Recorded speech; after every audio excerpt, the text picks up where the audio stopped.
Hey everyone. Alright, so this video right here is just going to show you how I make like the latex pieces I will be using in Halloween tutorials. Like horns, nose tips, ears, tentacles, whatever it may be that you might need a latex piece for. I'm going to show you a few different ways how to do it using like clay, household items, and then even how to make like scars and stuff for like if you're doing like a Chelsea smile or Joker scars, anything like that that would need a flat back. So with all that said, let's just go right ahead and get all of that info started. Now to make horns, ears, like foils, whatever you want to make that would be more three-dimensional that you can just adhere to the skin and have pre-made, you're going to want to use this, which is just like molding clay. The clay I use is this stuff by Amico, I think.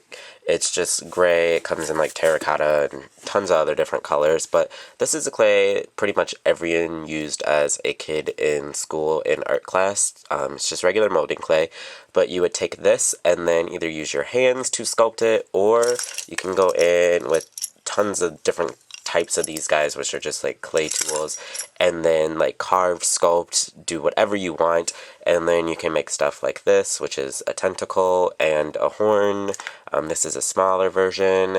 Then you can do stuff like this, which is like the tip of a nose. Once you actually have your piece sculpted out of clay, let that dry overnight just so it's a little bit more sturdy, so that way you can handle it in your hands without worrying about getting tons of indentations or like altering the piece too much and making it look like something you didn't originally want. You can also skip clay and use stuff that you find around the house. Like this is a light bulb.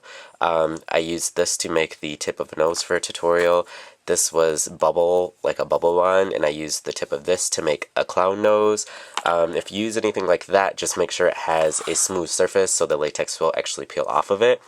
But once you have either your piece like this, or you've sculpted out of clay and let it dry overnight, you can start to apply the liquid latex. So when it comes to liquid latex, there's different kinds, different brands have them, different colors are sold. The latex that I have is from Mayron. This one is just regular. This actually dries clear, so you can use it on any skin tone, but you can also color it. This one right here comes in a skin tone. This is light flesh, so it's a soft beige color. But again, you can color this, no problem. In order to do that, you would either take like pigment powders from like eyeshadow pigments and mix it in with the latex, or using liquid makeup. But you just pretty much can make whatever color you want. But let's say you get this one because this color isn't available. You can actually just take your face powder and mix some of it in here to make it closer to your skin tone. So when you're applying it, it's a little bit easier to blend into the skin and you don't have to do as much work to color the latex once it's applied. Once you figure out what kind of latex you're going to use, you're going to want to use something like this, be it a plastic dish, glass dish. I just use a little glass petri dish, and the reason I use this is whatever latex is left over inside of here when I'm done, I can just let it dry completely, peel it out, and then toss it in the trash bin. But I'm just going to use this latex right now, so I'm going to pour some of it in the petri dish.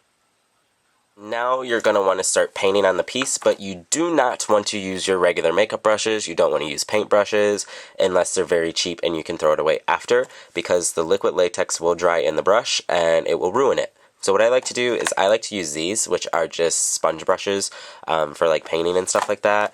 This was a pack of 25 or 20, I believe. It was only $3, so you can get them in different sizes, and they are cheap, as you can see, because I got over 20 for $3. But that way, it'll soak up the latex, and you can actually paint it without worrying about ruining any of your makeup brushes.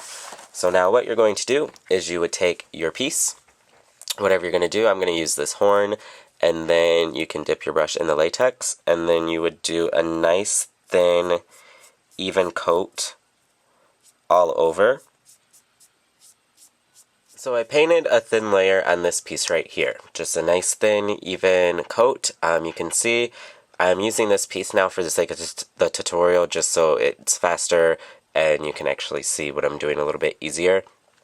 But you would coat whatever you're using with one thin layer, and then you're going to let this dry completely before you apply another one. To speed it up a little bit, if you're just doing like a few pieces or smaller pieces, then just go ahead and use your hair dryer and then blow dry the latex to make it dry a lot faster. So I'm just going to do that very quickly. This layer is now completely dry, so what I'm going to do is I'm going to go in with my latex, and I'm just going to paint another thin layer. And then once I have this on, I'm going to do the same thing, just going to go in and blow dry it. I've done about 6 layers on here. In order to make a piece that's quite sturdy and will actually hold its shape, you're going to want to do at least like 6 layers. I normally do like a 10 minimum, but again, it's going to be up to you. But it's on, it's dry, and as you can see when I put my hands on it, it's really, really sticky. Liquid latex, when it dries, is very sticky. So if I start to peel this right now, it'll actually stick to itself, which is not good because that'll ruin it. So I actually go in with powder. You can use baby powder, you can use face powder. I just use Coty powder. I have it. It's cheap. You can get this big bucket for like $6 or $7. And then I just put the powder on the brush, and then I just dust it all over the back of this piece. And now you can see when I do this, it doesn't stick to my hands anymore. But the underside is still sticky. So what you're going to want to do is when you start to peel this back, you're going to want to powder it as you peel it. So I peeled a little bit of this back, and then I'm just going to go in with the powder, and I'm going to powder it before I peel too much. And now I'm going to pull more.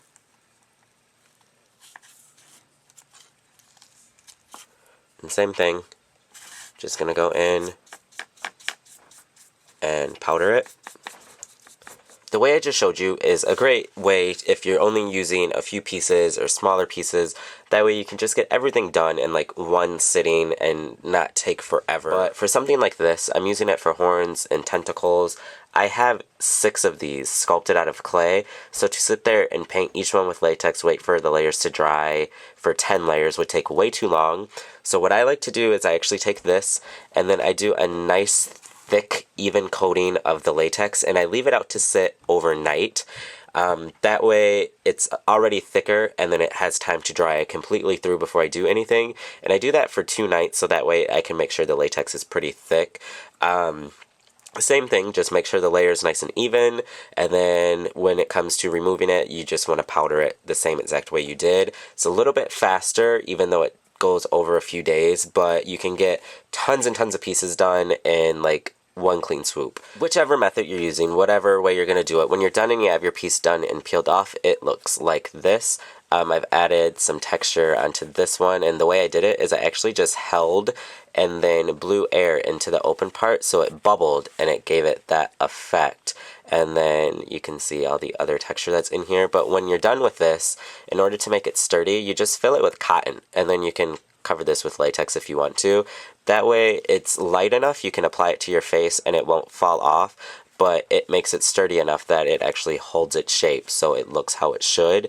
Then once you have your piece completely done, all cotton, everything, you can paint it with like grease paints or regular makeup. You can just figure out what you're going to want to use to paint it and then just paint it however you need it, and then you're actually done. But I'm actually going to show you guys one more tip that you can use to make pieces that have like a flat back. This one, I just took clay and pressed a piece from Legos into it to get the nice strip. And then this one, I actually just took a screw and pushed the head of the screw into it. So that way I ended up with something like this. Now I can paint it silver and do detailing with black on the inside, cut them out, and then glue them individually to my skin to make it look like screws are in my skin. And all I did is I just poured the latex on here, and just like I mentioned for a thicker coat, I just poured in, let it sit overnight, and then peel it out. But another great way to get something like this, like let's say you're going to do scars or anything like that and you need it to have a flat back, you can actually use plaster. So I'm going to show you guys how to do that right now. So let's say you want like a Joker scars or like a Chelsea smile or any kind of piece that would need a flat back, but you still want it to raise up off of the skin, and you just want it all out of latex so you can just glue it on and paint it and be done with it. So you would take the same clay that I've been using, whatever clay you want, and then make a piece like the scar that you want. So you would just go right ahead and then go in and trace out how you want everything to look, and then once you start doing that, you can go in and start removing clay and building it up and just doing whatever you want to make it look exactly how you're going to want it to look when it's made out of latex. So I'm just going to go in and work on this just a little bit. How you do this, again, is going to be up to you and how you want it to look. So once you have the pieces sculpted how you want them, I put them in a container like this. This is just like a plastic tub. And then I press down the edges so that way the plaster doesn't get underneath. And then you would mix up your plaster, which I've already done. There's directions on plaster packaging. This is just regular Plaster of Paris. You can get it from craft stores. This whole big bucket right here was only $6. But yeah, you mix 2 parts plaster to 1 part water, and then you're just going to pour it in here and cover the pieces, making sure that it gets inside each little crevice, and then you'll let it sit to dry.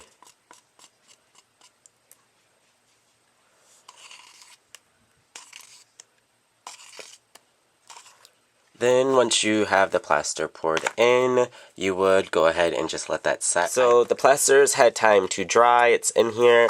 I just went in and pulled and loosened up the edges and already got it to come out. And now you can see I have a nice solid block, and then the clay's in here. So what I'm going to do is I'm actually going to remove all of the clay, and I'm just going to use like a wood tool to scrape most of it out.